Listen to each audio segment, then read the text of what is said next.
I be clocking in and I ain't never clocking out. I be clocking in and I ain't never clocking out. They say DEION down, they better fucking watch they mouth. They said my dog down, they better fucking watch they mouth. Ooh, we done ran it out through 4 or 5 droughts. I traded in my bed for a futon couch. Whip it out, flip it out. If you play, I whip it out. It go bow, I'll put it in your mouth. Ooh, I been on the gas, so I been chilling out. Ooh, when I'm in the room, they be quiet as a mouse. Ooh, I ain't gotta say nothing. Yes, my gas is loud. Go to work. Go to work. I go berserk. Yeah, remember when my uncle had that Boost Mobile chirp? That's when I learned just how to work, just how to serve. I shoot like Dirk. I shoot like Turk. I shoot like Turkaloo. Take a trip to Turks. I'ma make these niggas hurt. I done seen so much death that shit don't hurt no more. Shit don't hurt no more. Now I feel incredible. I'm sipping perp. I'm off a perp. You all perp. That's what I got. Fuck y'all even talking about, brother. This that new, it's that new swag, it's that new swag, it's that new spaz, I say, new water, new ice, new neck beats, police in the back, they gotta catch me, only met me one time, she wanna sex me, new life, new bitty, and she sexy, new water, new ice, new neck beats, if the police pulling up, they gotta get me. Only after could I touch her and she let me. New bitty, new bag, new VV. I'm the nigga with the bag and I ain't trap me. I apply a little pressure, ain't mad. I can fly it in the mountains like a Latin. I could never fall in love, I learned my lesson. Grandmother still alive, so it's a blessing. If my niggas down bad, I'ma catch them. 15 to 1500, who want pressure? 15 to 1500, who want pressure? Fatality, my nigga on the beat. Get rich and throw my niggas on the beat. Street cred and I'm good on IG. Touchdown, all these niggas hate me. Niggas mad cause that girlfriend's like me. All day and I'm here go boss sing. Well known, you can Google my name. Same click, all that best I won't change. Yes.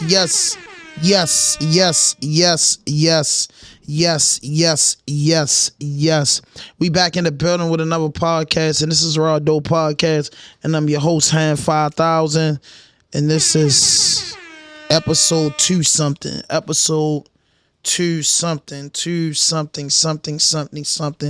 What's good, everybody, man? Hit that notification button, hit that subscribe button, drop a like, leave a comment. Man. Episode 204, man. We back at it again, man. In the trenches, man. Shout out to Digital Impact Studio Lee on the boards, man. You know what I'm saying? You know one thing about us, we try to break the newest artists. We try to bring, you know what I'm saying, the underground to the forefront. We try to always provide a voice for independent people, you know what I'm saying? We always try to locate the next big thing or the next hardest thing before the rest of you motherfuckers get it. Come on, mic down someday. You know what I mean? And, I got a young artist in the building, man. He's an MMA fighter. He's a crypto king. Hell, let me get them headphones off. I'm all over the place, people. He's a crypto king. Yes, sir. You know what I mean? He's an MMA trainer, fighter. Yes, sir. He's a hip hop artist. Know what I mean? He's into hip hop. He's a stoner too. Big time. You know what I mean? He's a stoner, man. And he's been all around the globe, man. And this is the second time around by accident. But he is a RAWDOPE podcast alumni, man. And one thing I like to do on this show is I like to introduce my audience to the new talent, and I like the new talent to tell my audience a little bit about themselves. But I just feel like when I be just saying names and stuff, I feel like I be taking away from the artists. You know what I mean? I feel like when they don't know about you, every word, every step, and every mission you take counts, man. So listen, man, I got a motherfucking artist in here that's on beast mode, and I want you to introduce yourself. How would you do your intro? I would just introduce myself as Big Dog DEION out of Baltimore. Let me talk like I got some damn sense. I can't even hear myself like that. Can y'all hear me a little bit better? Big Dog DEION, straight out of Baltimore. Been around the world, just jack of all trades, master of some. That's how I introduce myself. Like, I'm into a lot of shit. I do a lot of different things. Yes, you is. We're going to talk about it. And I try to master most of it to whatever. You know, try to be like Thanos with the Infinity Gauntlet, get all the stones that's going to suit me the right way. That's how I would introduce myself. Absolutely, absolutely. What part of Baltimore are you from? I'm from Sedonia, East Baltimore.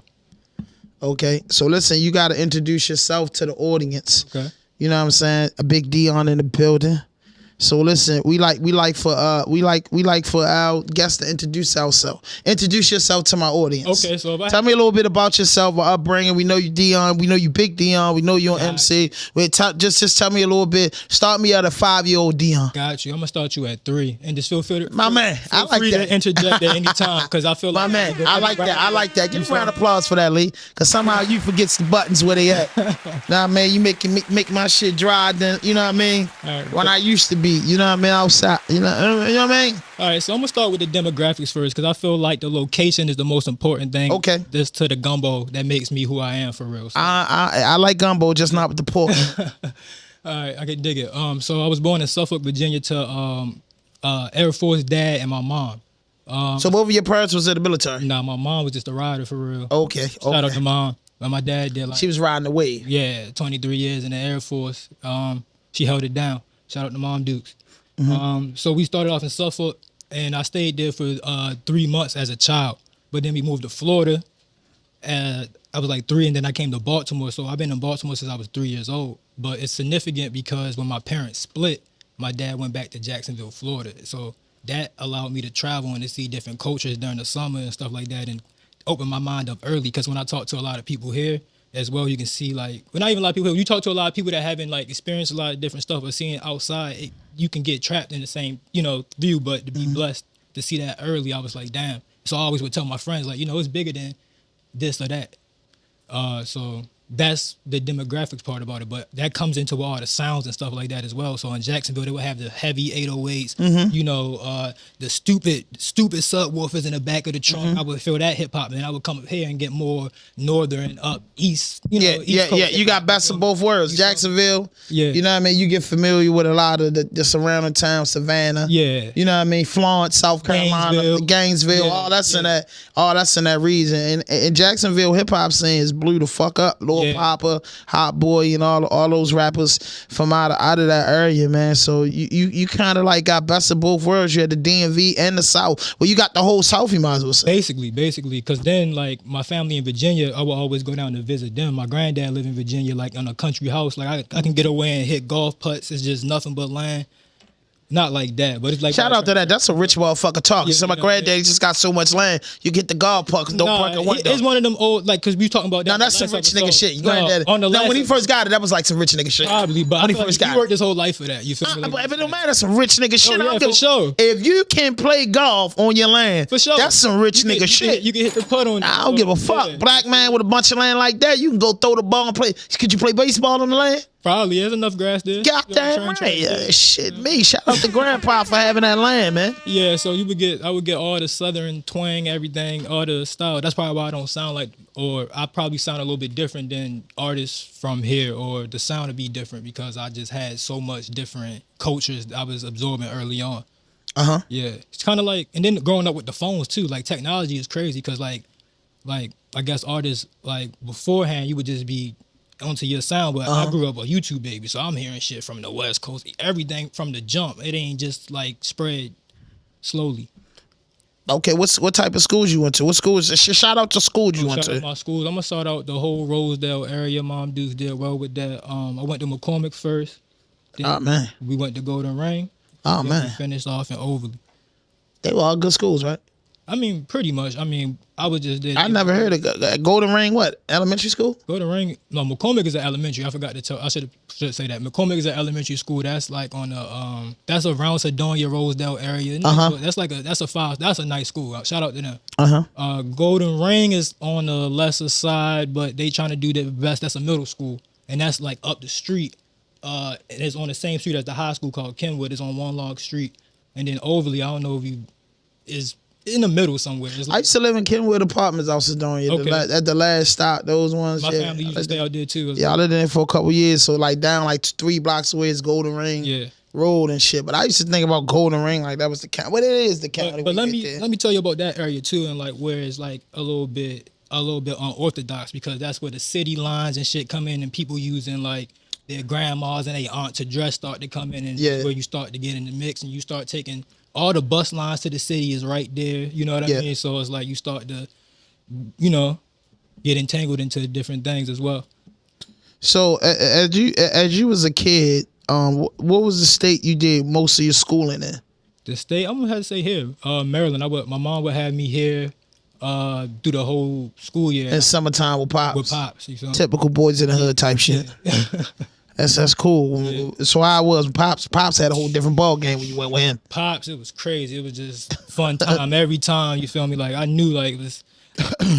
Yeah, it was just a fun time. Pops let you do what you want to do. Yeah, like whatever you want to do, like whatever you want to buy for real, like just go ahead, figure it out. Cause you know, dads, and when you're not raising the kid primarily, they don't know. They're like, yo, whatever, bro. Like go to the court across the street type shit. Just make sure you over here at a certain time. Like they just real loose with it. Mom, Pops send you outside. yeah, mom. Your mother worried about where you at. Pops tell you, boy, beat it. Yeah, for Beat it. You need a couple of hours here. That's it. I'm going up in my room. Go play the lottery for me. That's You it. feel me? That's it. Break the leaves. Yeah. Do the things I need you to do as my boy. Yeah. Other than that, man, just stay out of dark alleys at night.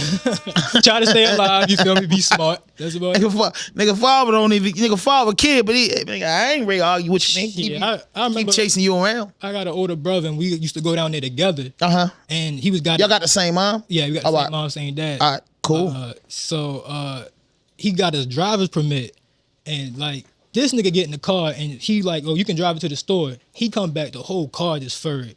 My dad the type nigga that don't even just be like, you know what, like, all right, he's gonna call the insurance. I ain't never see him like ever lose his level in anything in life type shit. But yeah, You ain't never seen your dad, man. like mad. Like I only seen him like happy. Like it's really crazy. Like What is that? Him and your mom split?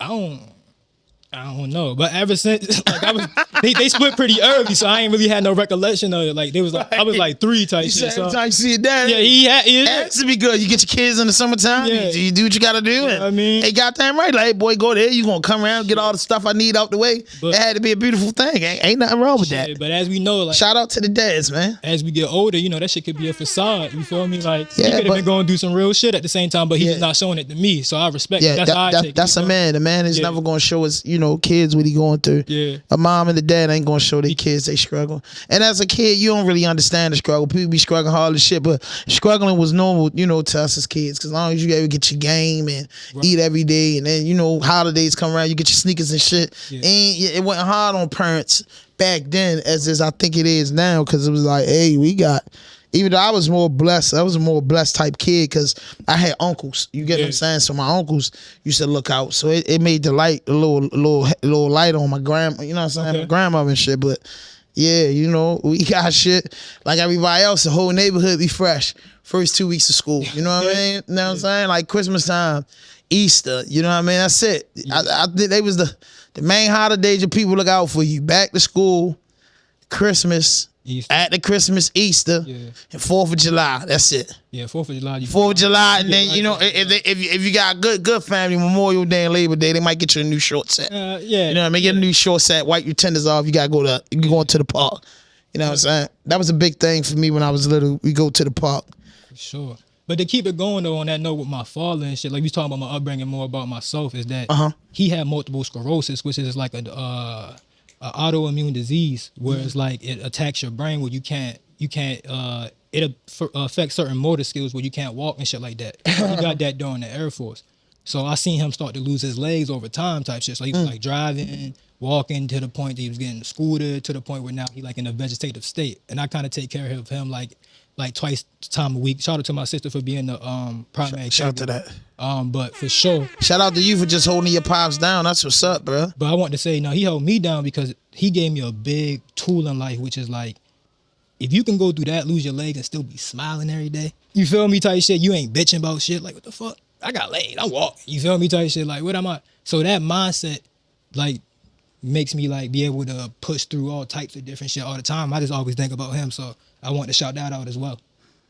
So when you started doing music? I started doing music. I was always into music at a long time. And I always start with him as well because the first album I heard was like, I ain't gonna say, but I heard hip hop the first time in the back of his car for real when I was a kid. But I started, my brother was an artist beforehand. He started burning CDs and stuff like that. And I was intrigued ever since. I think he was like 16 at the time. Uh-huh. So I did my first recorded song at 18 at C4 House when I was out of. Shout out to C4, the producer. Shout out to C4. Digital Drug. Yep, and my Digital man, Drug Production. Drugs, and my man Doma. I think he go by Doma now. He another artist in the city that's dope. And then I went to Deep Flows over there with Emotion and Motion. Shout out to Motion. I recorded in the Deep Flows. Yep. I started off in a hip hop group called 2X Mafia with basically like my childhood friend and my other homeboy I met at work. But you know how it go. Like people want to do more shit, you get into other stuff like that. But I'm just the one that just kept going to the studios, kept finding different studios, buying studio equipment for my house, recording myself. But I'm gonna say like once I got out of high school, I was like, all right, it's time to really try to start to figure this shit out and start to go to different studios, start to buy my own home equipment. And now I'm over at I'm all the way in Rockville recording with my man's Basement Sign at Hot Studios now. Okay. Yeah. How's that ride to Rockville? I like it because it helped me with my process of like making. I'm talking about $4.95. It got to be tough sometimes, though. Sometimes, but if you know, you said you a stoner man. You know, you Oh yeah. I mean, spark the J on. Yeah, you got take your that. time. I mean, you better do it feel because me? you gonna want to fight somebody. You know what I mean? Because So, $4.95 get real crazy. it do, but You know what I mean? You want to fight somebody. So when did you discover the talent? You said your brother. He inspired you because he was an artist. He was burning the CDs. I guess he had a CD burner and the things that you need. And then just being around a lot of different, artists, and then your dad and them playing hip hop for you at a young age. What age was you when you realized that I could do this? I guess like in like 5th grade, everybody would always just beat on the table, and I wasn't saying nothing spectacular, but just the fact that I would be able to get up and try to do it type shit. They will always play like DEION the rapper type shit, and I think like subconsciously I was like, all right, I can do it. And then like when I figured out that I could do it is when you first get on the mic and you make something that sound semi decent, you like, all right, that's the one. And that was when I went to C4 House. The first song I made was called. How you met C4 on the internet? Or my man's Doma was recording over there okay. first, so I don't know how they linked up. But I was like, I need to record. You feel me? And he took me over there. So that's why I'm gonna say like I knew I could do it because I'm like, okay, this shit sound alright. But actually, I'm lying too because beforehand, I'm the type kid that I had got my homie to send me Fruit Loop Studios on the laptop for real. And I was in the crib before I graduated high school fucking around with some songs and they was coming out all right. But of course, I don't know nothing about engineering or mixing or anything like that. So my early SoundCloud days, you can probably hear some rough ass like. Do you still record on Fruit Loops? I ain't mean to cut you off though. Do people do? They do. Yeah, but it's just like an outdated joint. I mean, they came out with more sounds and shit, right? Some people prefer to record on it. Like producers I've seen, like they make their beat on it and they prefer to record their artists on it because it's on the same software. They don't got to extract or do nothing different. Okay. Type shit. But it depends what type of situation you want. I don't really see Fruit Loops used more for recording nowadays. So how did you get into MMA? I think like there's a lot. I always say it's God because subconsciously he be feeding me things as well. I was on YouTube listening to the Joe Rogan podcast, and he has a lot of MMA fighters on. And I was just agreeing like with a lot of things that they were saying, but I also just stumbled across the gym that was on Pulaski Highway called Ground Control, and just fit into the group immediately. Started learning and wanting to be there every day and be in that environment. So it was kind of just like, it was during the pandemic as well. So it was kind of just like I'm gonna say like a oasis, like a drink of fresh water, like right then at that time, because it was nothing to do. Fighting was like a drink of fresh water? Yeah, it was nothing to do at the time, you know what I mean? Yeah. Everything, they trying to send us in this curfew times like that. I'm like 23, 22 or something like that. I needed something to do, and I felt like I played a lot of sports during growing up. Like I played basketball, I ran cross country, I played baseball. You know what I mean? I did everything. So like being as a grown man and not having no thing to really fuel my competitive nature physically, it was cool finding something where like, oh shit, you can be good at this point in your life at this, and focus on that. So I think that was cool. So how many matches you had? I had I said 6 on the last podcast, but my coach corrected me. I had about 4 real matches. I had when you do kickboxing, you fight twice in the same day, and that was down Myrtle Beach for the International Kickboxing Federation tournament. So I fought 2 people for the spring state championship, basically for the IKF the International Kickboxing Federation Championship in 2021. Basically, I just wanted to make sure I got it right and shout them out because they had a whole bunch of like interviews that was dope where they gave me the mic and they was shouting me out after my wins and shit like that. I got a nice trophy. It was a big experience. My team went 10-0 at that event as well. And then before that, I fought like my first fight ever was like against like a 6-0 or like a 10-0 boxer like in like South Carolina or something like that. And I survived. I did well. I feel like we won. You know what I mean? So. But who won though? We won. But it was a smoker, but like his face was like fucked up. And that was my first fight. You was winning by knockout or submission? So the smoker you can't really knock nobody out. Yeah. But it's like yeah. But as far as like the actual shit in the ring, I had like 2 counts but they wouldn't go away. I ain't gonna lie, they had some chins on them. But when you see the video, it was like an onslaught, like from like start to finish, just me pouring it on like Manny Pacquiao style. But no, I didn't knock nobody out in those fights, but it was like dominant, unanimous decision, putting it together at that time. And that was only me doing it, and I only was fighting for what, 2 years? I think in 6 months I was competing. So that was kind of insane from that. And then my first fight in that tournament that makes that crazy is I had to drop 30 pounds. Like I was like 200 in the summer when I first started training.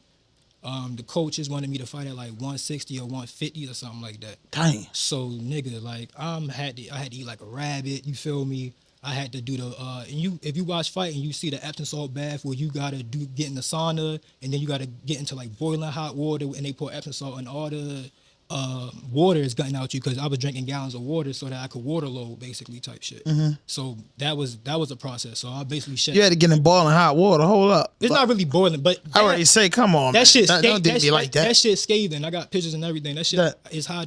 It's hot before boiling. You feel like the real lobster for real. So, I mean, but it's still safe to get in. It's safe. It's legal and it's safe enough to do type shit. But it's like. And what that do? It like so basically when you water load, we got a lot of water weight, right? Uh-huh. Like basically like most of our weight is water weight. So what a process that they do in fighting is it's called water loading, where you drink like I think a gallon is a certain amount of water you got to drink a day, over a certain amount of time. And then when it's time to cut that water, you do shit like staying in the sauna. So I've been in the sauna with 2 hoodies on for like 4 hours, not straight going in and out, but over time in the same day. Fucking, and then you got to go into the water. So what happened is, if you know about osmosis as well, it's like the movement of water and shit. So it's like water moves based on different stuff. Like if it's salt over here, if it's more water over here, water's going to go to where there's less water is at for real, or where the salt is at to whatever type shit. So the salt was pulling the water out my body so that, you know, I wouldn't have the water weight no more. You would get out the tub and then you basically would be fucking debilitated, you know what I mean? For the most part. You be hungry? Yeah, because that's the other thing too. Then I think 2 days before weigh-in, you're not eating anything. You're just chewing gum. You feel me?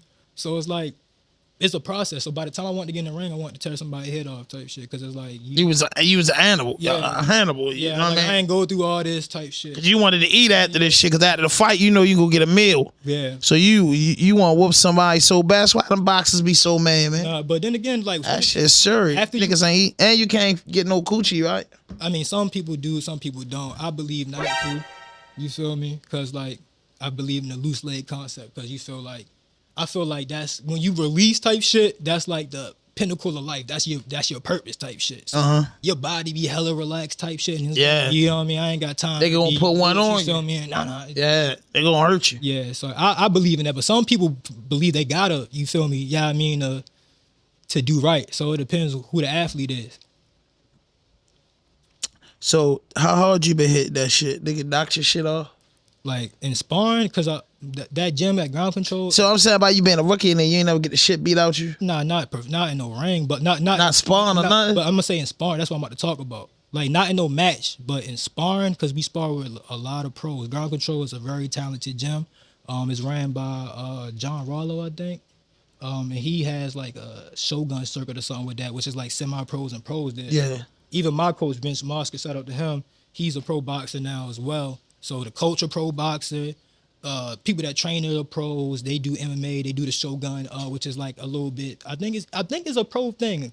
Some people, and then we got some fighters at the other branch in the Owens Mills branch that are in the UFC and all types of other shit. So when you just flow sparring with some people, you gonna get touched. Like, yeah, I didn't been touched by at least all the high level fighters in that gym at some point. Especially Touch that gym. That shit wasn't no joke. First day, like this, like that's what told me size don't matter either. Like the smallest guy, shout out to Sean. I was my first like hard practice, like as far as like kickboxing, and I was like, it's called flow sparring. You're not really like throwing everything type shit, but you still throwing hits. So I guess when you don't really know your strength like that. So I must have hit him like, or something a little bit harder than I was supposed to. And he just let me know, like, you know what I mean? Caught me with one. I'm like, damn, my chin kind of hurt from that. And, you know, he like 5'6" type shit. I'm like, this shit kind of crazy. Shit kind of crazy. You know what I mean? So, yeah. My grandma was been teaching you that. You learn that the basic size don't even matter. It's hard. It's the hard and how hard you gonna go. Shit, for real. You feel me? Like it's like the limits. You know what I'm saying? When I was a kid, that's what we was taught. Like we gonna take it too far, so you ain't gonna win. Right. But I'm gonna take it as far as it can. I'm willing to really risk it all at this point. Right. You know what I'm saying? It's, some people be saying that and be playing. Like I tell you, man, I'm not. I'm telling you, I'm gonna put it all on the line because you know, like. With that, I think like that's why I think Bernard Hopkins was so good when he came out of prison. It was that boxing because you grew up in the streets. That's why I think Mike was so good, and some of these boxers from the streets are so good, bro. Because you come up with a mentality, yo. You been so much shit happened to you, so much trauma. You be like, yo, I'm not playing, bro. I was just watching a documentary on Sonny Liston today. He grew up in like Missouri or some shit like that. Yeah. And his dad was basically working him as a mule on like a cotton field, like he was a slave. He had to run away from that. And then his whole life, like they just started treating him like shit. Cause he had to figure it out. They start beating the shit out people. And he just started becoming a head buster type shit. That's what Mike Tyson, all them stories of them dudes is like fear. You know what I'm saying? And that's like, oh, I'm gonna take it. You know what I mean? I'm a really, and I think that's what Champions is created, because at that point you gotta become a gladiator. Yeah. You know what I'm saying? You really got to become an animal in situation. You know what I mean? It's a war when you in there, like for real. Like it's either gotta be an animal. It's either you or him. It's like it's not gonna be me. That's how I be thinking about it every time I get. And then I know you was like, you never been in the octagon. I be thinking about that. I want to catch a UFC fight. You know, I'm definitely a fan of it. I like the sport. I like the game. Okay. But the octagon, I was like, yo, that's like octagon. The octagon like a prison cell. Yeah, the door or like a bullpen. There's nowhere you can go. You ever seen a nigga try to run out there and the door and they can't get out the cage? I seen it, and dude just running behind you, just trying to whoop you type shit. And that's the part that you know what I'm saying. Rest in peace to my daddy, that he let me know a long time ago as a kid, bro. Listen, a man is going to destroy you if you don't punch him back. So I ain't never understand that. But dudes punch him and don't punch him back, because like you don't punch him back, he just really start doing anything to you. You know what I'm saying? You gotta punch, even if you lose, get knocked out, you gotta swing back, bro. Like that was like the #1 rule in prison. Like don't care if you lose, bro. But you gotta go out there and fight, or you don't gotta go out there and fight. But I just can't walk with you no more, bro, because you be fighting for your shoes. You gonna be fighting for your phone calls. You gonna be fighting for your ice. You gonna be fighting for your chicken on chicken day if you don't swing back. You know what I mean? Look at the guy that lost 10 fights on a unit. Everybody fucking with him because they know he gonna go back there in the shower. The guy that got punched and ain't do nothing, you know what I mean? He got to fight for, you know, what his people sending him. You know what I'm saying? So that's the same thing I look like. In that ring, bro, like you going that octagon, bro, and ain't no way out that motherfucker, bro. Like you can't talk your way out the situation. You gotta fight in that octagon so nasty, blood from fight at the fight. Like it be ugly. Niggas shit be leaking. Especially when somebody get on top of you and it's dripping. You seen it? It's like something. I like that mixed martial art though. Like if I was ever get in, when I get rich, I want to lose weight and train. So. I think I would like to just train. You know what I'm saying? I think everybody should try to hit. Everybody should try to figure out how to punch correctly, because that's a big thing. So you go in there like, damn, I was punching wrong the whole time. You break your hand. You feel me? I was doing this, that. I don't have a knuckle on one of my shit. See, my knuckle gone like from that shit swinging around. Yeah, shit like that. So. But I always been a fat boy, so I just swing. Fuck down, I'm going up top. That's the greatest equalizer. Nah, we was taught get your lick first, like girl, like you know what I mean? How your mother be, you be bad as shit. Like my aunts and them, they should just tee off on us so quick. So we was young, so coming up, we was quick because we was so bad. So I knew that move, but now you can't hit your aunt or your uncle back. So now, like, but you know how your mother used to hit you when you little, you just be stepping up like, come on, man. I remember one time, last time my mother put her hands on me, I was like 19. She was hitting me with a goddamn toy joint. The punch was so soft, but she was making me mad because she was trying to see me. It's your mother, though, so you know you your mother creation. See, a mother attack her boy harder than she attack her All the daughter. time. She coming at me. I'm like, man, she coming at me for all the dudes that played with her, everything. She putting them on me, but I just went like this, Brian. I like, man, stop. Like, it ain't bothering me. You picking up stuff and throwing them and leaving out your house. So that's crazy. So I just feel like, you know, you learn the basics in the house though. Yeah. So what inspired you to do that? Not just the pandemic, but what when you was younger, like was you athletic like that? Another thing about my personality, like I'm just gonna always try to challenge myself. Like even if I fucking fail type shit. Like that's some serious shit to challenge yourself to wanna do mixed martial art. That's the pinnacle of sports. Like, bro, if I can stand in front of any man, bro, anytime and not feel no fear, which I feel like today. Type shit, then I'm where I'm. You definitely ain't supposed to fear no man but Allah. You know what I mean? Type shit, and that's even like talking about hands, anything. So just to even challenge myself to do that, because I already had at that point, like I said, I already graduated college at that point, or was graduating college at that. What college you graduated from? Virginia. Towson. Oh my man, shout out, round of applause for that. You know, don't hate on the man because he went to Towson. Yeah. So man went to Towson. I did Towson. Went to Towson for 4 years. You got out in 4. Yeah. My nephew, he working on getting out in 4. It can be done. Basically like 5. I ain't gonna hold you. Oh, yeah. Because I went to Mount St. Mary's first. I had got a scholarship type shit. For what? What sport? It was academic. You feel me? It was academic, and then I tried out for the basketball team. I got an academic scholarship for like 70 bands for Mount St. Mary's. How many years of school that paid for? That was expensive because it was a private institution, and I'm like the first male in my family in this generation to go, so I'm figuring out all the financial shit. So that it was taxed. It was like 120 or something stupid a year, like 80 grand a year. They was giving me like 70. And your parents supposed to pay the rest, right? Yeah, that's what they thought. But they think school is the ultimate answer type shit. They think just like, oh, we just gonna pay. It's like, nah, dog, this shit. I can come back home type shit. Pay the closer, what you call it, the commute type shit. Stay offline, stay at home. Have more. And then Towson is also an open campus. My fault. I couldn't find the word. It's an open campus. It's not a private campus. So the open campus, it costs less in tuition. You feel me? The private campus is they can do whatever because it's a private campus. You feel me? It's like a private business. So that's it was something cheaper. you told me. Yeah, so it's cheaper to go there. You feel me? Go back home, and even if you want to take that a step further, it would have been cheaper to go to community college. You feel me? But just looking at the finance, I was like, I'm gonna be the one right now. I pay my own student loans off, so I'm gonna be the one with that shit. So I was like, nah, I'm coming back to Yeah, that's a good thing. So how do you get into crypto? I got into crypto from my tax guy who is my Italian tax guy. I was just talking about how they just get more money type stuff, and he was like, you can get it right off your phone. He's into stocks very heavy. So I would just ask him, as like you seen in the last podcast, and I asked everybody a lot of questions when I first meet him because like I just wanted to figure out different things as well. How did he figure out how to do crypto? And he gave me a whole list of dudes on YouTube. He gave me basically like all the websites and how to look at the gas prices for the stuff as well. And he just gave me an open line to text him every day. So I would just basically go to YouTube University, use the resources that he gave me, and do my own research on the different cryptos that would go up and down based on the market. Yeah. That's good. I've been we was talking about this the last time we met. I'm really big onto that metaverse thing. I was looking at a guru. He was just on Math Hoffa joint, and he was talking about how that work. You get paid in crypto or SU. You know what I mean? You talking about the sandbox joint to get the metaverse game? Yeah.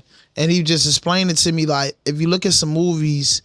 And you look at, I watch a bunch of weird shit, but I seen this shit where like, it come on TV, people having glasses on and everything pop up on the glasses.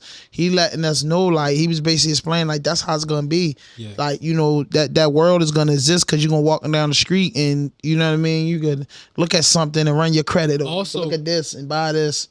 For sure, you can take it a step further. Like now, I don't really pull out my wallet to pay for anything. It's Apple Pay. So once I start seeing that, I'm like, oh shit, money, what is money? That's what I like about crypto because it's like you can move your money around and do different things with it that way. And it's also like attacking the premise of like what is this currency that we putting in? You know, why we putting this importance into this paper dollar like that? And we're taking the power away from the central type like power system and giving it to other people, so it's not as like controlled. Because the banks, all the big corporations, all the banks, they control all the money. They got all the say so. But what cryptos do, it gives a little bit of power to all the crypto creators. Bitcoin got a little bit of power now. Ether got a little bit of power now. Because now, if I don't have money, I can still pay for some shit in Bitcoin. I can pay for something in Ethereum. Now you ain't totally just blackballed if money gone. You feel me? It's creating different systems if some shit fails, because we see what happens in the world if something fails, like with COVID or something like that. Systems do fail. So if money stop being valuable, now we're going to have a few different shits that be like, okay, we can trade here, so everybody outside ain't getting a head crack because we don't know what the value is. You feel me? So that's what I like about crypto as well. That's fucking awesome, bro. That's fucking awesome. So, far as music, like so now we learned about you going to school, being a military kid, graduating from college, doing MMA fighting, you know, doing crypto. Now, you know, at you at your age, where you find time at for music, and what do you expect to get out of music? That's a great question, and I like how you broke all that down. That sounded great. Like, it made me feel like I was doing something. You feel me? You feel me? Like, what I do. I appreciate that. You know what I'm saying? You know what I mean? That's it. Hey, give me a round of applause for that. A round of applause for me. Appreciate Why you gotta hate on me, man? Like, you got, damn, man. Everybody against me, man. Fucking, a round of applause for me, Lee. Like, you man, I can give my own self a round of applause, man, for making my intro look like this, man. That's just, you know what I mean? I mean, god damn. Thank you. You know what I mean? I like my theme music. I'm like Deion Sanders, man. Give me my theme music.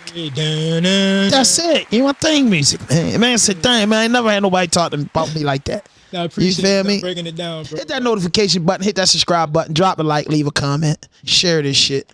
But music is life. Like, I'm one of them dudes where it's like from the start of the day, like I'm playing the music, I'm annoyed you type shit. I'm gonna put the speaker up to my ear. Yeah, I am. You know what I mean? Yeah, you feel me? I'm trying to figure out who just dropped, just that and the third. I'm in all music, so I want to get in the car and listen to the new, just that and the third. But also, like, creating is a big outlet for me as well. Like, some of the songs, like on my EP, like Hurt Love and shit like that, it's like a therapy session a lot of times, or just be able to get my energy out. Like, the first song I shot with Digital Empath is just like, ooh wee.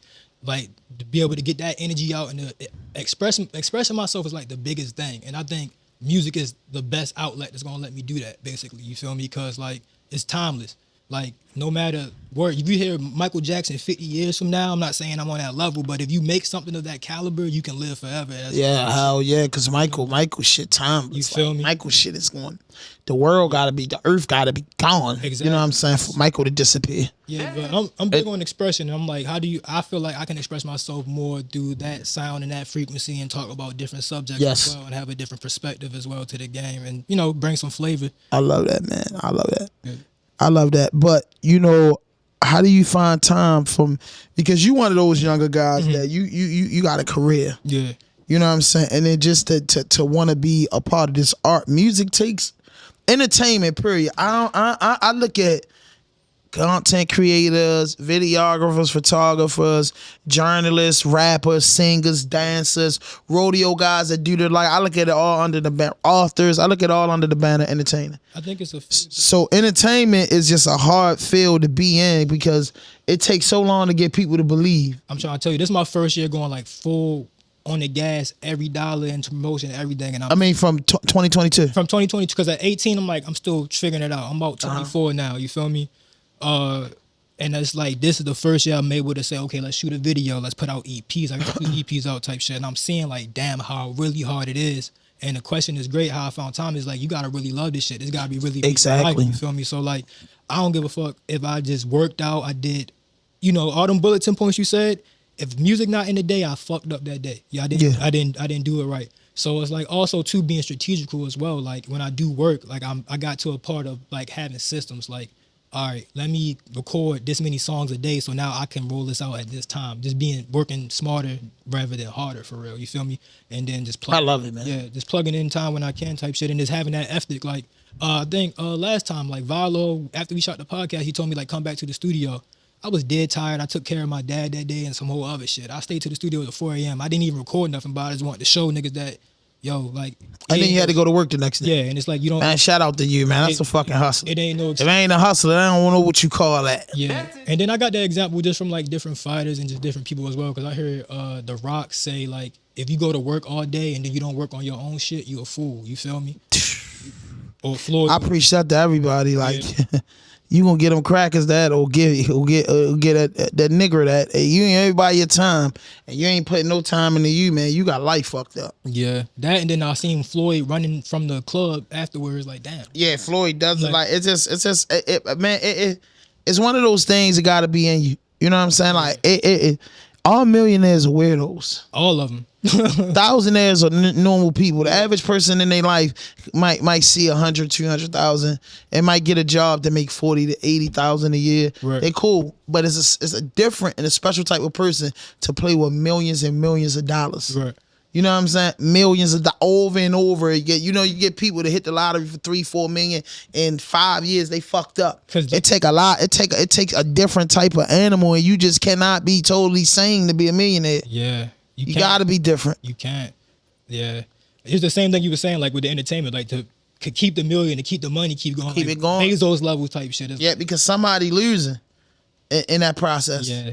To be rich as fuck as Bezos and some of them guys, somebody missing in action, but I guess, you know what I mean? I guess the money make up for it. Money don't replace time, money don't replace love, but it's like once you get in that mode of getting it, you can never stop getting it. Yeah, you get what I'm saying? That's just the fucked up part about it is like, yo, I can't stop because you don't want to go living from coming from poverty or just coming from blue collar 70,000 under households, and then you saying, bro, like, like sometimes Adam turns you be like, oh, I made $1 million off of YouTube this year.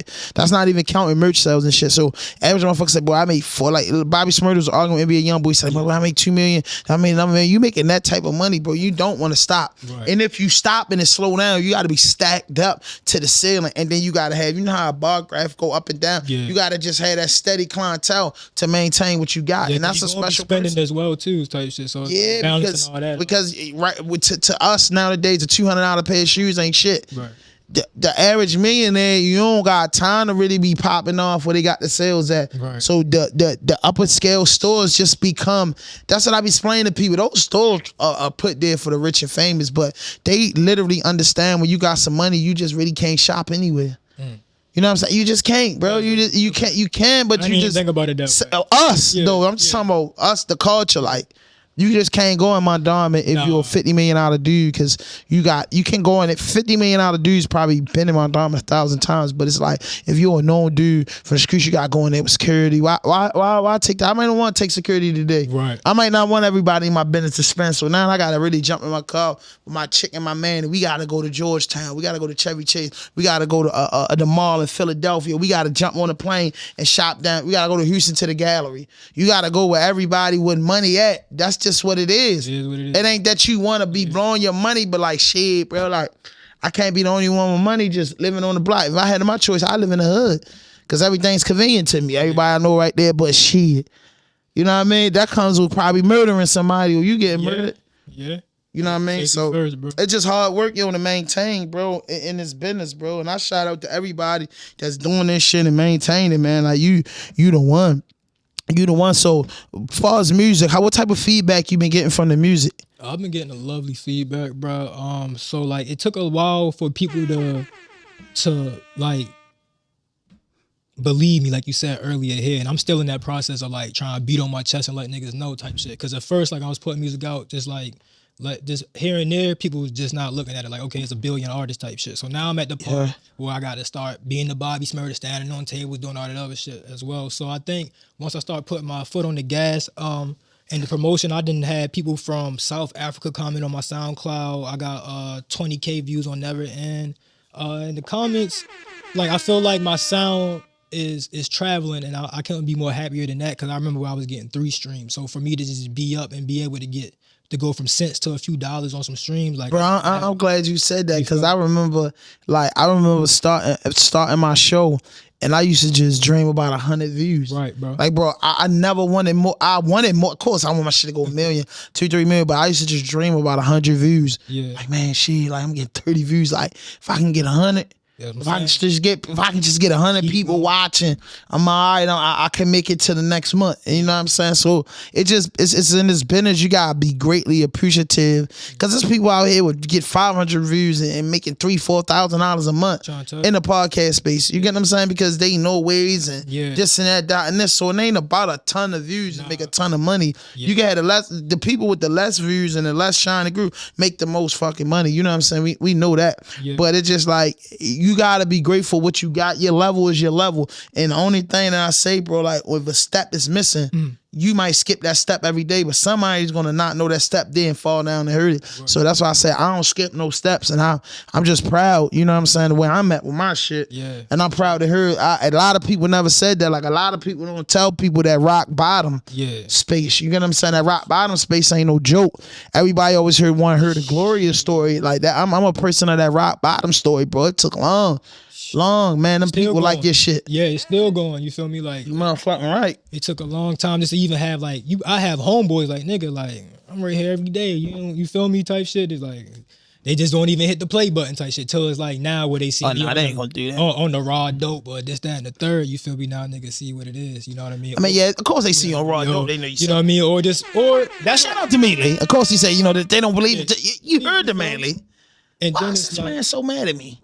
Give me my theme music. You heard him say, man, they don't believe me until I was on the Raw Dope podcast or something. That's what the man just said. Didn't you hear him, Jamaica? Man, see how your friends is? Man, you ain't my man no more, Jamaica. Because y'all niggas sleep in this motherfucker. Man, but I ain't. But yeah, man. But I'm just happy for everybody that just listened to it, bro. Because like, so you told your friends you was on the Raw Dope joint? Yeah, I told my friends I was going to the park. I told my bar, I was like, bro. Like, yesterday's price. Yeah, I'm about to be on that joint. You feel me? That's what I've been telling people. Yesterday's price. Today's price is not January price. I'm gonna say this too. This shit a big deal. You know what I mean? Man to man though, because just tell the audience, it's this shit a big deal. This shit is a fucking big deal, bro. I don't know if you've been looking at the content. Babe, play my thing music. Find some hand claps. You my girl, so I know you gotta do what I say. Bro. So for me, find me some hand claps. Man, I like my thing music, man. Shout out to Leader Genius, Digital Empath, man. We in the building today.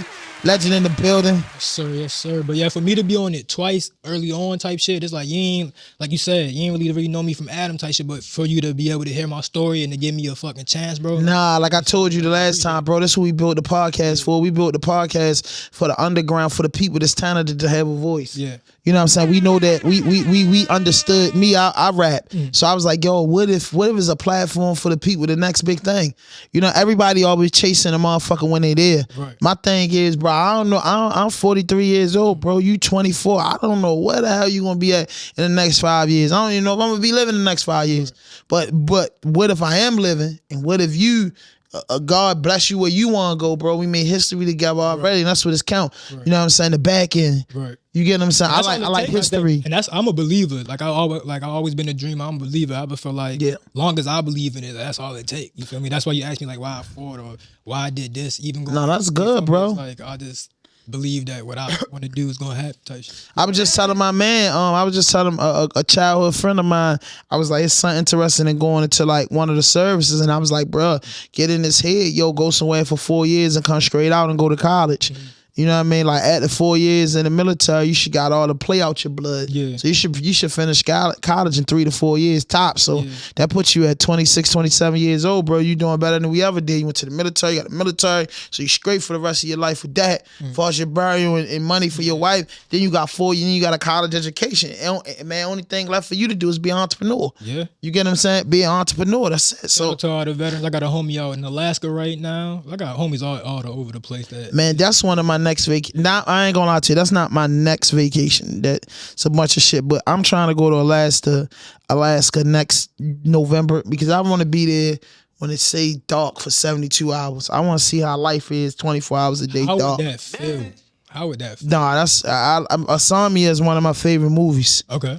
And you know, Alaska, I think is 72 days light, 72 days dark, if I'm not mistaken. If I'm wrong, correct me in the description right there, man. Plus, hit that notification button, hit that subscribe button, drop a like, leave a comment, and share this shit. That was legitness.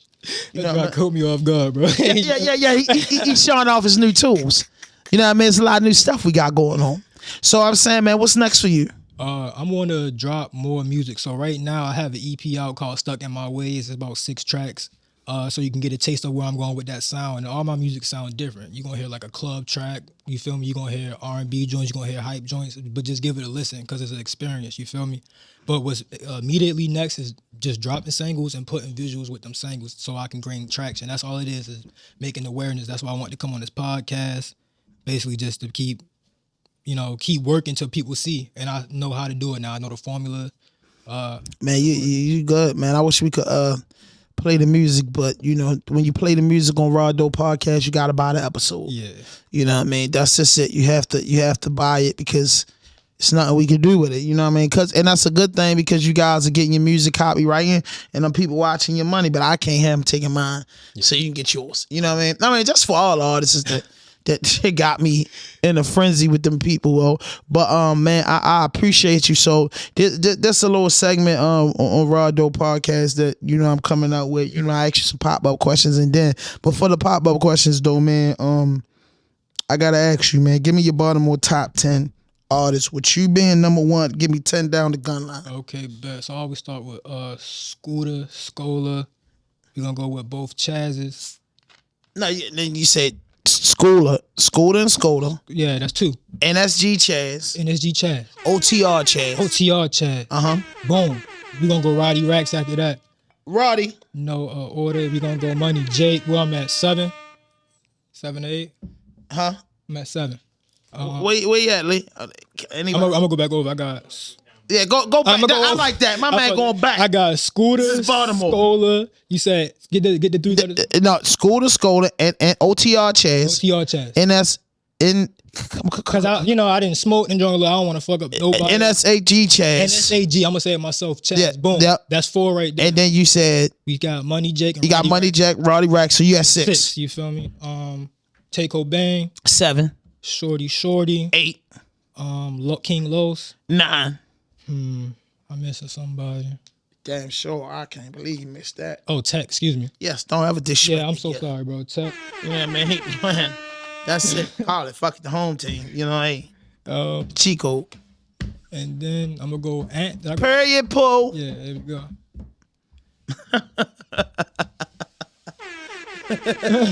No looking at me crazy. I don't know where that was from. I guess it was a part of the segment. I let everybody live. You feel me? No, it's a joke. The chicks always say period, Paul. Yeah. The little kids and stuff, man. They say it. It's just funny. Nah, I get it. Yeah, you heard it. So I'm just saying, all right, listen, before I get into the pop-up questions, how do you feel about your young age? When do you want to, are you a guy that want to stay single and do the thing by yourself, or are you a guy that look forward to having kids and family? I look forward to having kids and family. I heard that like you couldn't really be a king unless you have a queen, and I believe that for real. 'Cause, like I feel like that we need that balance. But I feel like as far as like what I'm trying to do now, you just need somebody that's as motivated and focused on what you about to do, and I think that's the biggest thing. So until I can find that, you know what I mean, type of shit. You just going to sleep by yourself at night. You feel me? I mean, You come shorty. yeah, you know what I mean. Most of the nights you sleep by Yeah, yourself. most of the nights, I'm sleeping by myself. Is that rough? Huh? Is that rough? Sleeping by yourself every night. I mean, nah, cause I feel like it keep you tough. Like, you know what I mean. You need to stay focused sometimes. Like sometimes, Say that keep you tough. yeah. Sometimes you. Yeah, because sleeping every night with a woman can get you soft. I'm trying to tell agree with you. that. I'm looking at the camera. That shit'll make you stop. But see, me, I ain't never going that way. But for some dudes, I be hearing the softness in them because some dudes been around their mommy all their life. That's the soft part. Yeah. Then you get a fucking girlfriend. Then you just start acting like your girl, bro. I'm really tired of that shit. Yeah, Like, come on, man. Stick to the bro code, man. Stop acting like your fucking girl, my niggas. Yeah. My man said sleeping by yourself at night, it makes you tough. It keep you tough. Damn, son, where'd you laser find focused, this? bro. Because your girl gonna want to go out to eat sometime. You feel me? And it's like I want to take you out to eat, but right now I gotta focus and buckle down and do this over here, this that over here type shit. So Nah, you gotta take your girl out to eat. You gotta show your jewels off sometimes. oh, of course. But I understand that. So how old do you think you would be for when you want to settle down and have kids? I don't think it's no age at this point. Just whenever the right situation happens, for real. Okay, so you'll get married under 30?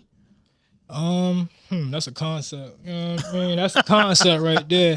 You said under 30. Well, yeah, you 24. I'm you got 6 24 years. now. You 6 years, you be 30. I think you need at least 3 years to figure out who the person really is. You feel me? I agree with that. I say that. That I'm gonna do a whole shit. show about that shit. So I'm only 24. I don't know if that's giving me enough time. So after them 3, No, you got one more year. You gotta start really focusing Yeah. on that type shit. 25 and over. that type shit. You feel me? So I might make it like early 30s. I don't think I'm gonna make it under because of that. So it'd be like 31, 32. Yeah, maybe. But you're gonna be over 30 when you do it. Probably because they gotta go through them 3 years because I don't want you to be a different person and now I'm locked in under God or whatever. You know what I mean? So if you make it big with the crypto, Yeah. and you know you have a good career, what you share and you do things, and you make everything happen for yourself, what would you do when it comes to like when you get your bag? Oh yeah. What be one of the first things you want to invest in? The first thing I want to invest in is I want to franchise a Chick-fil-A. First thing. Franchise a fast food place, first and foremost, get the business going. But then I want to just put back, I feel like when I get the bag first, what's going to really make the bigger artists go back is the artists that put back into themselves. So I want to make sure that I'm putting back into, like, if I got to pay for a studio here, whatever makes sense at that time, you feel me? Like sometimes you got to put a studio in your house and it be like that or whatever. Or if I got to put more to a touring budget type shit, or I've been thinking about all that early. Like, oh, I want to put this much to video so they not just coming out like this. So my video's coming out different than other motherfuckers. That's really what I want to do with the money because then that's going to make it double, triple. So if you get married over 30, do you think would you get a prenup? A prenup. I think that's like a bad omen. I think like I think if I get married, the second time I would do it. The first time I get hit for a lick. I ain't gonna hold you. So you plan to get married more than once? I mean, if it happens, because I feel like if you going with a prenup on the first thing, it's just like, all right, you expecting, you know, whatever thing. And if you with me at this point, you deserve it. You feel me? Because like it's early on. You seen something in me, because like that I ain't seeing myself or whatever type shit. So you deserve it. But the next person, when I'm up, yeah, you gonna need a prenup because you wasn't here because when I was building it. So you wouldn't want me shooting at the gym? Yeah, that's how I feel about it, basically. Like if you, that's understandable. Yeah. That's very understandable, man. But tell them where they can find you at on social media. You can find me at Big Dog DEION on all socials, Instagram, Twitch, all that. And every social site, Big Dog DEION, it has a link tree that locks you into all that. So if you just type in Big Dog DEION, spelled BIGDAWG you'll find me on all platforms. And what was the name of the 2 projects that you dropped in 2022? The first one was Dogma, and then the other one was Stuck in My Ways. Dogma? Yeah, spelled DOGMA. Why you call it that? First, because it's a play off of words, because I'm Big Dog DEION, but Dogma is like it's like an old story, like from the beginning of time. It's like the story that it's like the Big Bang Theory. It's like the beginning story, you feel me? So it's my first EP, so it's Dogma. It's a play off words. I'm a dog, but this is the first story in stone, you feel me? I like that, so, Dogma. So it's like a 2 double meaning right there. Yeah. And then Stuck in My Ways, the title track is called Stuck in My Ways, where I'm talking about being stuck, basically trying to elevate myself with being stuck in like different environments and having to provide for myself type shit, shouting out different people that's in different situations, shouting out people that's out that's locked behind bars, shouting out the people that's trying to get into the States, you feel me? So I like that track. What's your favorite strand to smoke? I'm gonna say Wedding Cake. Wedding Cake. Yeah. What's your favorite sneaker? My favorite sneaker is it always fluctuate from a Jordan 1 to a Jordan 3, but any colorway of those, like those 2 silhouettes is like the perfect shoe to me. What's your favorite state you like to visit? I'm gonna go ahead and say Texas. Texas? What part? Houston. Yes. You ever been to Pimp C Memorial out there? Nah, I got the walls, screwed up store, gallery. Yeah, Texas real nice, man. Yeah. If you had your dream vacation in the next 90 days, where would you go? Bora Bora. Me too. Yeah. But they say once you go to Bora Bora, that's it. There's nothing to do after that? It's nothing. No, it's nothing to do in Bora Bora. Oh, shit. It's like the suite, the island, and it's just like, it has to be like, it has to be just as where you want to be at, because it's like, I don't think it's no stores or nothing. I think Bora Bora is really just like where these villas are at, and that's it. You know what I mean? I think you got to catch a boat and go 2 hours to the next island, but Bora Bora is just like some exotic spot. Okay, if I had a second option, I would say Santorini, because I just heard Rick Ross talking about it, and I seen the pictures of the all-white type shit. I'm like, that shit look crazy. My dream place is like just the Europe and Mecca. You know what Okay. I'm saying? I'm Muslim, so Mecca is Yeah, just one of the big. places I want to go. And other than that, I think like the Eiffel Tower. It's like one of the beautifulest things. It's crazy because the motherland ain't first. Because I really want to Yeah. go like Mecca. Mecca's over there in the Middle East, but and then Europe, and then I think I want to do like something like Switzerland. Switzerland. Okay. If I'm not mistaken, Switzerland. You Yeah. know what I'm saying? They say the air is just so pure over there. Okay. Poland, like Switzerland, like they say they don't really play with cars and shit like too much and shit. And I would like to see that.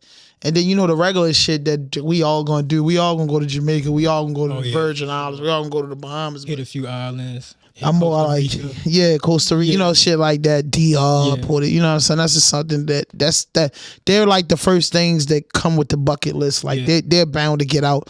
But sure enough, just going over and those places that I name, I want to be there for like 2 weeks. And it definitely Dubai's in my top 5. I want to stay in Dubai for a whole month and just blow like 500,000. Dubai look crazy now. That look like It looked like they said it's the world's playground. okay. It's for the rich and famous. That's why I said I just want to go to Dubai and just chill at the podcast deal. Maybe 5 years in, after the checks coming, I just want to chill in Dubai for a month You got that. and just hang out with some good Muslim brothers out there. Some of them, some of them dudes is, families in the billionaire club and try some of those Lamborghinis on water and just do some of the stuff that the rich playground is. You know what I'm saying? I need a couple rich, good brothers out there that become my sahabas, and they just say, bro, when you come to holler at me, and I You gonna be go over there. You gonna be Yeah, straight that's up. what I'm talking. But that's the type of availability I want. Yeah. To that extent. So if you get married, would you marry a black woman, a white woman, a Spanish woman, or an Asian woman? I'm definitely looking to marry a black woman because she the only one that's gonna understand like where I'm coming from, exactly the traumas that's going like that I've been through, especially like with the racial shit as well. Like I can't be laying, I can't. It's not that I can't, but it's like I prefer. You feel me? You prefer a sister? That she understand that The culture. what the plight is. You feel me? The culture. Oh, wait, where you come from? You feel me? What That- we're going with is Super cool. You feel me? You all right, bro? You know what I mean? I know that him rock. Hey, listen, man. Lock in the date, December the 16th. RAWDOPE podcast 4-year anniversary. Our anniversary is actually December the 3rd, but December the 16th is the celebration sponsored by Hennessy, the Content Complex. Digital Impact for being in the building. Also, the Content Complex will be celebrating their 1-year anniversary, man. It's very, very media friendly. B podcast is on deck. Melvin there be on deck. Anything goes. Music, Life, and Love. DJ Valo, Leader Genius, Liz. Everybody coming out that night. You know what I mean? Everybody coming out. The whole team in the building, man. You coming out? I'm coming out that day. Yeah, December the 16th, man. Lock that date in, man. Lock that date in, man. It's episode 204, bro. And I listen, man. I'm gonna get back to bro, but I just want to thank all 2,000 plus subscribers, man, and everybody that been rocking out with us for the last 4 years, man. And today, we got 4 years and a couple days in this business, man, and we look forward to providing good content, forever. For as long as it is, 20 years from now, we'll still be here. And that's how I feel. Feel like RAWDOPE podcast gonna have like a 30-year run, and we only 4 years in. So we got 26 more years to go. So the best is yet to come. So, I just want to thank each and every one of my subscribers, everybody that been rocking out with us for the last 4 years, everybody that dealt with the crazy episodes and, everything, man, it just been with us. And we trying to load up, block and load 2023 and just bring y'all more and more content. The RAWDOPE Weekly will be present in 2023, and a lot of times you will see myself on there, but a lot of times you'll see some of my podcast friends. And I'm looking to build with a bunch of content creators that's just like me, just want to work. So definitely I'm throwing an olive branch out there, man. If you're an engineer, you're a producer, you're an editor, you're a writer, you're a content creator, cameraman, anything, man, come on, man, DM me, man, lock in with us. But listen, bro, I thank you for coming out on our platform. I appreciate you for having me. And I appreciate what you're doing, man. You know what I'm saying? I'm a hip hop head. I'm a guy that love hip hop, and I like new talent. You know what I'm saying? You planted your flower in this game. We don't know. One thing about music is timeless. Hip hop been around for 50 years now. It's timeless. And bro, you gotta always work and critique your art, because bro, you might be doing something now, and then 5 years later, when you feel like that first project is underneath of the crate, somebody might find that project and want to give you some money and want to bring you out because of that. So it's timeless. Yeah, early on, like I said, I've been only doing this since I was 18, and just to hear this stuff that I was making when I was 18 to now is just like a big gap. And just to see, like I said, like going from 3 listens to thousands of listens, I hear this on a third is a big deal. Like, just as I see the growth, like, oh shit, like even that little bit amount of time was a big jump. So just imagine how it will grow. I'm proud of you, man. And I'm glad, you know what I'm saying, that I met you, man. And you know what I'm saying, we have a brotherhood from the last time we met on forward. We got stoned together. But why you like wedding cake though? I don't know. I feel like it just relaxed me. That was one of them questions where it's like, I'm not a bougie weed smoker. So when you ask me what the strand is, I'm not either. I just like this, long as this shit, you feel me, like it's a high grade or whatever, it's good smoke, I ain't really caring what it is. You feel me? But I mean, my favorite strands is SSV. okay. Northern Light. Okay, Northern Lights. You know what I mean? I like Kush.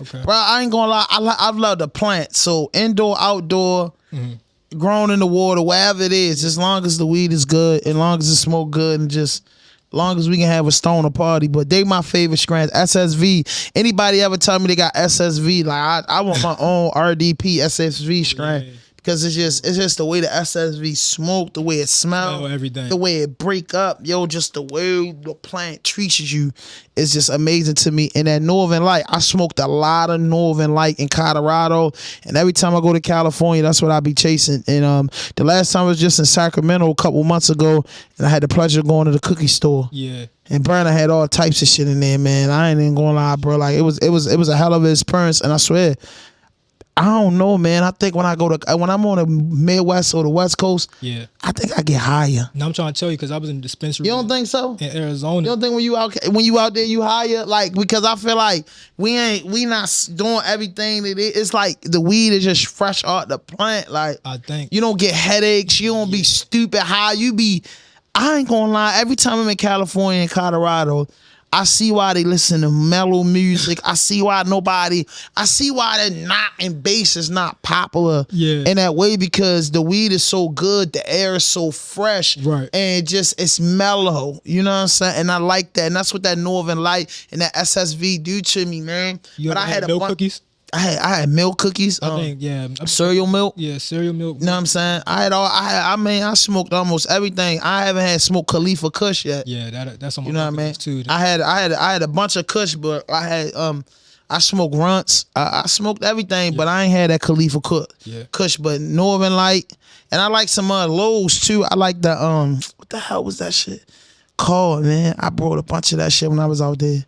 Cause I celebrate 420 like it's my birthday, bro. Like I always try to get tons of friends and be like, bro, April the 18th to the 22nd, what you trying to do? That's hard. I'm trying to dip, bro. Yeah. I'm trying to go there 2 days early and 2 days later. Yeah. So when all the sales going on, I'm really smoking. I meet different people and they do different shit, because I'm actually trying to grow a plant, bro, and make high times. Like I don't want to just be anybody. I feel like I could create something, and just studying Burner and be real, and a lot of those great growers, bro, it take time to grow a good plant. So that's definitely on your list to do, is to get your own strain. You goddamn right, man. I want to move on to motherfucking 100-acre lands and be making clips and stuff and all types of grenades and what's it called? Mines. Like, I should play James Bond 007.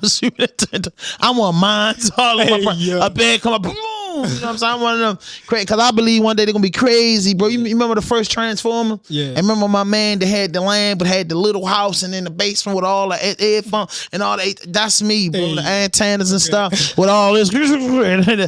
That's me, bro. Like, I'm one of them. You know what I'm saying? And also, like, I really want the land and the farm, because I feel like, I want to grow my own cannabis and my own food. I think that's the way. Especially vegetables, my collard greens, my spinach, my Brussels sprouts, my asparagus, my peppers, my onions, my potatoes. You can grow that stuff, bro, and it's just, It's beautiful, you know what I'm saying? You can grow everything you need. You can make your herbs, your spices. You can do that yourself, you know what I mean? Because they said the world is going to come back into a trading. Right. That's why crypto and all this currency and stuff that's becoming important. It's all about land and trading. You have to fill your land up with stuff of value because one day you might have to use that. Yeah, you got to be self-sufficient. Like, if you hungry now, most people like, damn, I got to go to McDonald's or something. Like, you need to be able to, you know, have I prefer home cook over anything. You know what I mean? Yeah, you know what I mean? I mean, even then, it's like, damn, I gotta go to the store to buy this. Now it's like, nah, I can go back. And then if they put something in the market, we done. Right. We're done.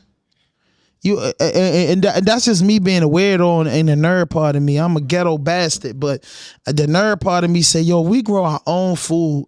Like if everybody just want 20 acres, not say you gotta get 100 acres, 20 acres. Do you know what you can do with 20 acres of land? For one, you can put 3 houses on it. Yeah. For two, you can hook up with your that make the water. Then you got the machine that the water come from the air and it purifies it. That's the things I think about. Then you get your horses. Yeah. Now, man, you show your kids how to make a horse in the curb. Man, I'm following these guys on Instagram, bro. I'm gonna leave that in the description. They ride horses, bro, and it remind me of like looking at a Western movie, these really black guys that ride horses. Yeah. And I'm like, man, like that's just something you want to do. Look at the Amish people. Yeah. I think of stuff like that, but you need land to do that. When you got your own land, you could build everything you want on there. Yeah. You know what I'm saying? You could do your energy, yo, bro. Like you could build it, but especially with dudes like Boosie with 70, 80 acres, Rick Ross with 400 acres, bro. You can build a pond. You can build a pond. No, for real, you can build a river, a lake. You can build a lake on if you got 400 acres, you can build a 50-acre lake. Ain't Rick Ross and put fish and stuff. Yeah, Rick Ross and have your own fish. And shit like that now, like bowls. Smart, right. Like so, man, you know you're going to put some water there because if you make it 30, 40 deep, you know, the architect can get it right. You can breed fish in there. That's crazy. All types of fish in there. That's crazy. So, man, you could go on your land and fish. You can go and pick your garden. What's better than a nice big piece of fish with some potatoes and vegetables? Yeah, you know what I mean? You got your own chickens there. You got your own hens there. You got your stuff.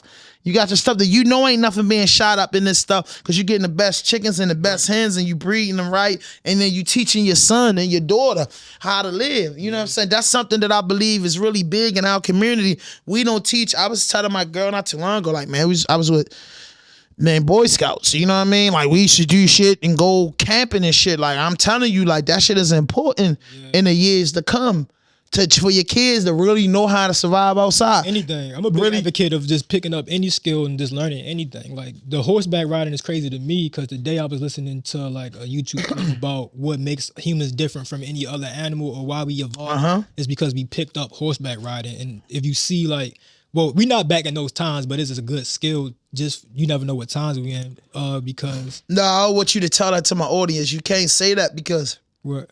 Most of my audience is from the inner city. Yeah. Man, in Wyoming, they still ride horses. All the time. Utah, in the South, they still have horses. Yeah. It's a man right on Pennsylvania got horses, bro. The horses might have played out for a while, but you need your horses. Yeah, and all the great leaders, like, and all the great, like, countries, they had horses. They had horses. They was great horseback riders is what I was trying to get to in that last sentence. But for sure is that, yeah. Any skill that you could pick up, you can go on YouTube and learn how to, you know, wire some shit. You feel me? I know you're saying them crazy motherfuckers. I don't know what country you're in, but they will make a whole goddamn water park from dirt.